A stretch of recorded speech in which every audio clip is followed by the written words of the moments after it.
The way we find fulfillment is by doing good for others. So how do the Marines do it? How do you get people to do good for others? We all know this. Intellectually, we know that it's good to do good for others, but why don't we do it then?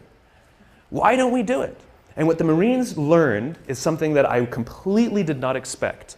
They can't just yell at these guys to help each other. That's not what happens. There's a few things that they have to do first. So we all have heard of the obstacle course, right? The Marines have a thing called the obstacle course. And this is where they build anaerobic strength and aerobic strength, muscle strength, and it's timed and all of this good stuff.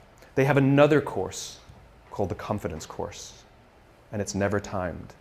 And most of the obstacles on this course cannot be completed by yourself. They must be completed in teams. You have no choice. That's just how it's designed. And what they say is the first 2 weeks of boot camp, everybody's there to outdo each other and prove that they're strong. Just kind of like when we start in a job, we want to show how great we are, we'll work a little harder, we'll do good work, look how good my design is, right? It's all about us and how good we are, right? But they keep putting them in situations where they can't do things by themselves. And what starts to happen very slowly, they said after about 2 weeks, they start cheering for each other. Now they get in trouble when they do, but they start cheering for each other. And then before too long, you see them organically start helping each other. And what happens is if there's one person who's weak and refuses to help the others, or even if there's one person who's strong, who's, I was the star college athlete, and they get to the end of every obstacle and they just stand there and wait for everybody to finish and they don't help each other, what starts to happen is organically the group starts to ostracize that person. Organically, they get ostracized until they learn that the only way that they will get through this thing, the only way they will survive boot camp, is if they ask for help because they have no option. The problem is, no one will help them until they're willing to help another. It's the deal we have to make. It's called vulnerability and risk. We have to take the risk to make ourselves vulnerable. Yes, you might do something for someone else and they may not do something back for you. That's the risk you run. That's the risk you run. It's not about giving everything to them and sort of huge, big, overwhelming risk. It's about little things and little things. It's like going on a date, right? It's like if I went on a date with somebody, and I came home and I said, after one date, I said, I'm marrying her. And people are like, what are you, nuts? I'd be like, I'm in love. They're like, but this is crazy. I'm like, I know, I'm in love, She feels the same way. We both know it's nuts, right? Now you know that you're going to be like, go on a couple more dates, right? We know instinctively that the strong bond that needs to be created first takes more than a week, right? We know that, right? But if I've been dating somebody for 7 years and we haven't, married, you'd be like, dude, what is wrong, right? In other words, we know that it takes more than 7 days and we know that it takes less than 7 years. The problem is, we don't know how long it takes. It's somewhere in the middle. All human bonds are the same.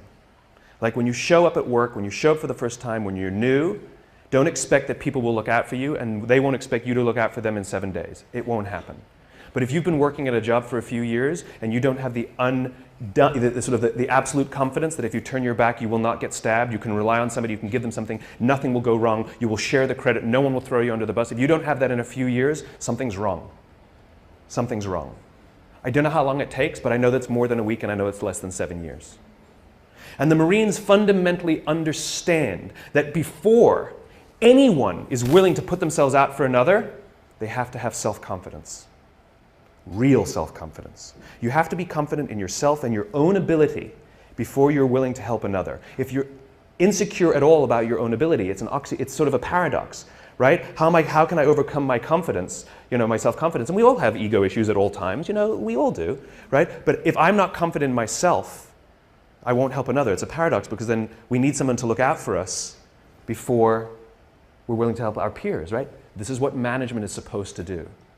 The drill instructors, the school, they are there, our parents, they are there for one reason and one reason only, to help us feel strong and good about ourselves. But look at the way we talk to each other. Look, a budget's been cut. And so what do you get told? I need you guys to do more with less. Right? That's what we're told. Hey guys, I need you guys to do more with less. That's what we're told by our clients, by our bosses, by our parents. This is what we're told, right? That's like your parents telling you when you're young, I know you're stupid, figure it out. Right? You're not as smart as the other kids. What do you want me to do? Right? It's the exact same thing. I need you to do more with less. Right? What we need to be telling people is, I need you to do more with what you have, right? You have capacity, you have strength, you have talent, you have ability. I need you to do more with what you have. We don't celebrate what we've got. We criticize for what we don't have. This is the responsibility of management, to take us under their wing and help us understand our own value to ourselves. Close your eyes and think back to high school. And think of that one teacher who took you under their wing and cared for you and looked after you and helped you realize that you are capable of more than you thought you were. And you probably are the person you are today in some part because of that person, right? Do you have that name? What's the name? Tell me the name. Tell me the name of the teacher. Okay, give me the name. Okay, I can point to anybody and you can tell me that name. Now tell me the names of all the other teachers you had that day.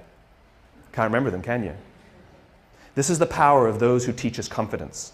We will literally carry their names around with us for the rest of our lives. Wouldn't you want to be that person? Wouldn't you want to be the person that 20 years from now, 30 years from now, 40 years from now, I can do this exercise with somebody and they will tell me your name? This is the power of helping others realize their own strengths. This is what management and leadership is supposed to be doing. They're supposed to be caring for us and helping us realize our own value.